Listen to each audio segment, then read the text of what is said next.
Are pays 100 rupees to P. R అనే వ్యక్తి పికి 100 రూపాయలు పే చేస్తున్నాడు. 100 రూపాయలు పే చేస్తున్నాడు. ఎలా పే చేస్తున్నాడు sir?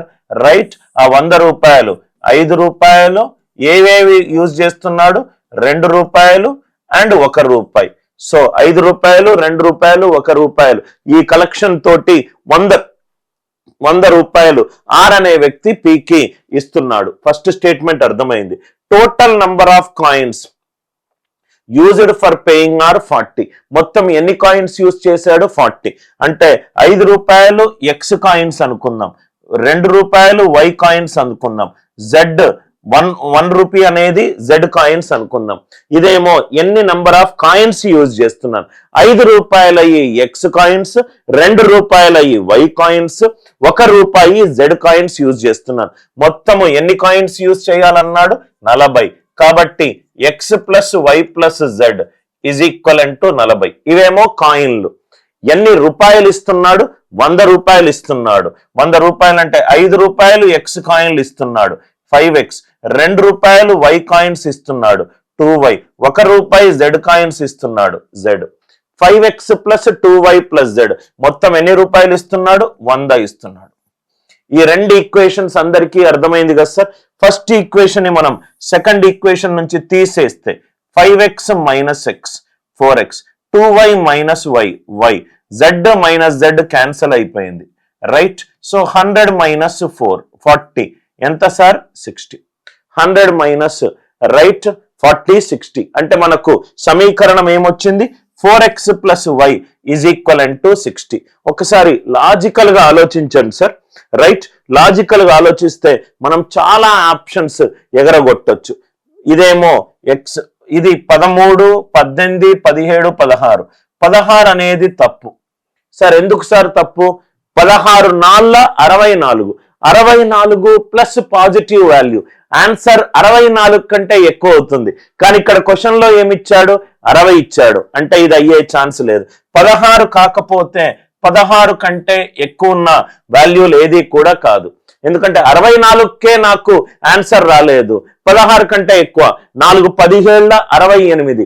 68 plus right positive value, answer 68 కంటే ఎక్కువ అవుతుంది. 4 18 72.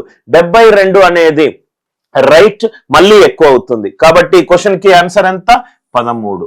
ఏ money bag contains 1 rupee, 5 rupee and 10 rupee coins. ఒక బ్యాగ్ లో రూపాయి, 5 rupee coins and 10 rupee coins ఉన్నాయట. ఏ నిష్పత్తిలో ఉన్నాయట? 3:5:7 నిష్పత్తిలో ఉన్నాయట. Total amount in the bag ఏమన్నాడు? టోటల్ అమౌంట్ 980 అన్నాడు.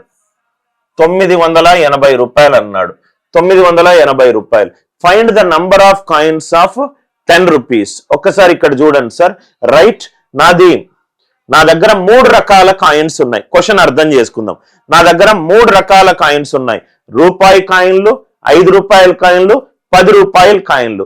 10 రూపాయల కాయిన్లు ఎప్పుడూ కూడా నేను 7 యొక్క గుణిజంలో ఇవ్వాలి. అంటే నేను 10 రూపాయల కాయిన్లు సపోజ్ నా ఫ్రెండ్ స్వామికి నేను రైట్ 7 గుణిజంలో ఇచ్చాను. 10 రూపాయల కాయిన్లు 7 ఇచ్చాను. అంటే 10 ఏళ్ళు ఏమవుతుంది? 70 అవుతుంది. 7 యొక్క గుణిజం అంటే 7 2 14 కావచ్చు. 10 రూపాయలు 14 ఇచ్చాను అంటే 140 అవుతుంది. 10 రూపాయలు రైట్ 7 3 21 ఇచ్చాను. అంటే నేను ఎప్పుడూ కూడా నా బ్యాగ్ లో ఉన్న 10 రూపాయల కన్నులు ఎప్పుడు కూడా 7 యొక్క గుణిజంలో తీస్తాను. 7 యొక్క గుణిజంలో తీస్తాను. క్వశ్చన్ లో ఏమన్నాడు? Find the number of coins of 10 rupees. 10 rupees ఎప్పుడూ కూడా బ్యాగ్ నుంచి 7 యొక్క గుణిజంలో తీస్తాను. ఆన్సర్ లో 7 యొక్క మల్టిపుల్ ఎక్కడ ఉంది? ఇక్కడ ఉంది, 70. కాబట్టి ఆన్సర్ ఎంత? Option B.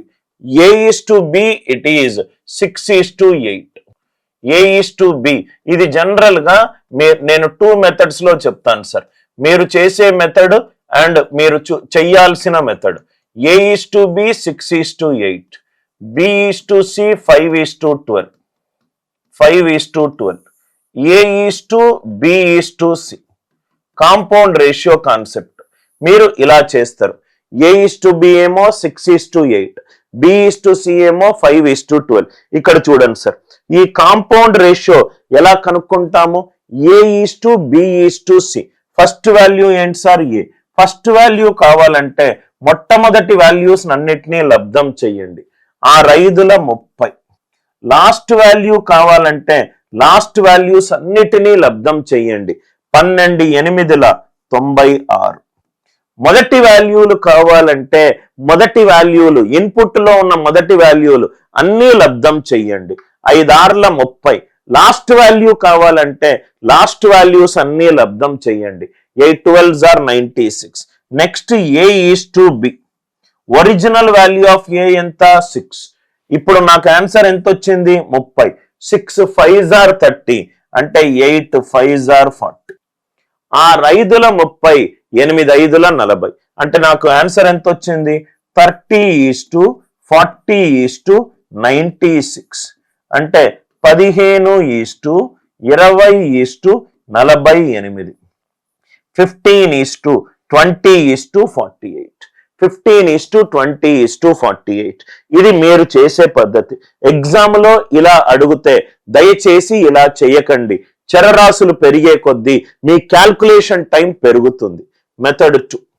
దీన్ని మీరు యాక్చువల్ గా ఎలా చెయ్యాలంటే రైట్ ఆన్సర్ ఆప్షన్ ఎలిమినేషన్ తోటి చెయ్యాలి. Answer option elimination. Answer option elimination. Sir ఏంటి సార్ ఇది ఆన్సర్ ఆప్షన్ ఎలిమినేషన్? ఇక్కడ చూడండి సార్, ఫస్ట్ మనము ప్రధాన సంఖ్య మీదనే ఫోకస్ ఎక్కువ ఉంటుంది. A:B 6:8, B:C 5:12. 5:12. మనకు A:B:C కావాలి. మీరు ఏం చేయండి అంటే ఇన్పుట్ లో ఒక ప్రధాన సంఖ్య మీద ఫోకస్ పెట్టండి. ఆ ప్రధాన సంఖ్య రిపీట్ కాని ప్రధాన సంఖ్య మీద ఫోకస్ పెట్టండి. ఇప్పుడు 5 ఇక్కడ లేదు, ఇక్కడ లేదు, ఇక్కడ లేదు. సార్ నేను 6లో 3 తీసుకుంటాను. ఇక్కడ 3 ఉంది, ఇక్కడ 3 ఉంది. రిపీట్ కాని ప్రధాన సంఖ్య మీద ఫోకస్ పెట్టండి. అంటే 5. 5 అనేది బి వాల్యూ. అంటే ఆన్సర్ బి వాల్యూ 5 యొక్క గుణిజం ఉండాలి. ఆన్సర్ బి వాల్యూ 5 యొక్క గుణిజము అయి ఉండాలి. ఆన్సర్ బి వాల్యూ 5 యొక్క గుణిజం అయి ఉండాలి. ఇది కాదు, ఇది కాదు, ఇది కాదు. కాబట్టి క్వశ్చన్ కి ఆన్సర్ ఎంత? 15:20:48. A sum of money is divided among PQR and S. ఒక 4 వ్యక్తులకు నేను ఒక డబ్బుని పంచుతున్నాను. ఎలా పంచుతున్నాను సార్? ఏ నిష్పత్తిలో పంచుతున్నాను? 4:9:2:3. 4:9:2:3 ఈ రేషియోలో నేను పంచుతున్నాను. Q gets 560 more than R. Q కి R కి మధ్యలో రిలేషన్షిప్ ఇచ్చాడు. ఈ నిష్పత్తిలో పంచుతున్నానంటే Q కి 9 రూపాయలు వచ్చాయనుకోండి, R కి 2 రూపాయలు వచ్చినట్టు. Q కి 9 రూపాయలు వస్తే R కి 2 రూపాయలు వచ్చినట్టు. అంటే Q కి R కి మధ్యలో తేడా నిష్పత్తి రూపంలో 7. కానీ క్వశ్చన్ లో ఎంత అన్నాడు? 560 అన్నాడు. Q గనక 9 అవుతే R 2 అవుతుంది. 9 రెండిటికి మధ్య తేడా 7. 7 కాస్త 560 ఇస్తే షేర్ ఆఫ్ ఎస్ 3 కాస్త ఏమవుతుంది? 3 కాస్త ఏమవుతుంది? Are you all with me? ఇక్కడ కూడా మీరు రైట్ 2 రకాలుగా ఈ క్వశ్చన్ ని చూడొచ్చు. 7/80 560, 3/80 240. అంటే ఈ క్వశ్చన్ కి ఆన్సర్ ఎంత? 240. ఈ క్వశ్చన్ కి ఆన్సర్ ఎంత? 240. 100 రూపాయల్లో ఇన్కమ్ మైనస్ ఎక్స్పెండిచర్. ఒకసారి మళ్ళీ చెప్తున్నాను. ఇన్కమ్ మైనస్ 100 రూపాయలు సంపాదించి 80 రూపాయలు నేను ఖర్చు చేశాను. మిగిలింది ఎంత సార్? 20 రూపాయలు. అంటే income minus expenditure. Income minus expenditure is equivalent to saving. Income minus expenditure is equivalent to saving. 100 రూపాయల్లో 80 రూపాయలు ఖర్చు చేశాను, మిగిలిందంతా 20 రూపాయలు. సార్ ఎందుకు సార్ ఈ 2 తీసుకున్నారు సార్? క్వశ్చన్ లో నాకు ఇన్కమ్ గురించి ఉంది, ఎక్స్పెండిచర్ గురించి ఉంది. సో ఇక్కడ ఇన్కమ్, ఇంకోటి ఎక్స్పెండిచర్. ఇన్కమ్, ఎక్స్పెండిచర్ ఏమేమి ఇచ్చాడు చూద్దాం. PQR ఏ నిష్పత్తిలో ఇచ్చాడు?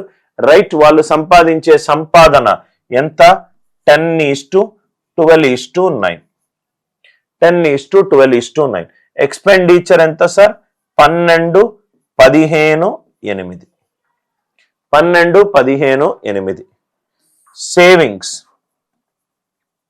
సేవింగ్స్ ఏమిచ్చాడు క్వశ్చన్ లో చూద్దాం సార్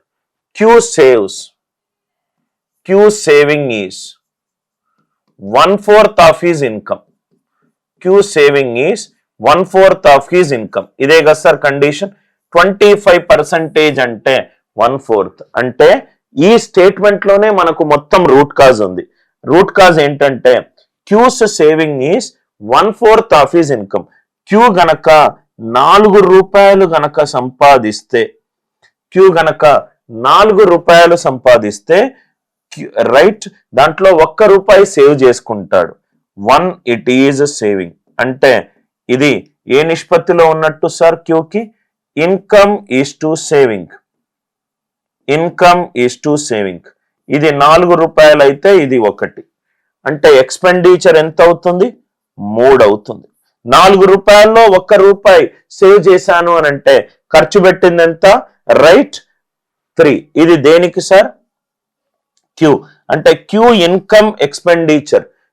ఇన్కమ్ ఎక్స్పెండిచర్ ఇది ఏ నిష్పత్తిలో ఉండాలి 4:3 నిష్పత్తిలో ఉండాలి అందరికీ అర్థమైందా సార్ ఒక కండిషన్ ఇచ్చాడు Q saves 25% of the income Q 4 రూపాయలు సంపాదిస్తే 1 రూపాయి సేవ్ చేసుకుంటాడు అంటే అతను ఖర్చు పెట్టేదెంత 3 రూపాయలు క్యూ యొక్క ఇన్కమ్ 4 రూపాయలు అవుతే ఎక్స్పెండిచర్ 3 రూపాయలు Q income is to expenditure 4:3 నిష్పత్తిలో ఉండాలి కానీ ఇది 4:5 నిష్పత్తిలో ఉంది దీన్ని ఫస్ట్ ఈక్వల్ చేస్తా ఇంటూ 5 ఇంటూ 4 12 5 60 15 60 ఈక్వల్ అయిపోయింది ఇప్పుడు ఏ నిష్పత్తిలో ఉంది 4:3 అంటే దీన్ని 4 తోటి లబ్ధం చేస్తా దీన్ని 3 తోటి లబ్ధం చేస్తా మళ్ళీ ఎక్స్ప్లెయిన్ చేస్తున్నాను సార్ నాకు క్యూ అనేది సంపాదించిన మొత్తము ఖర్చు పెట్టిన మొత్తము ఇది ఏ నిష్పత్తిలో ఉండాలి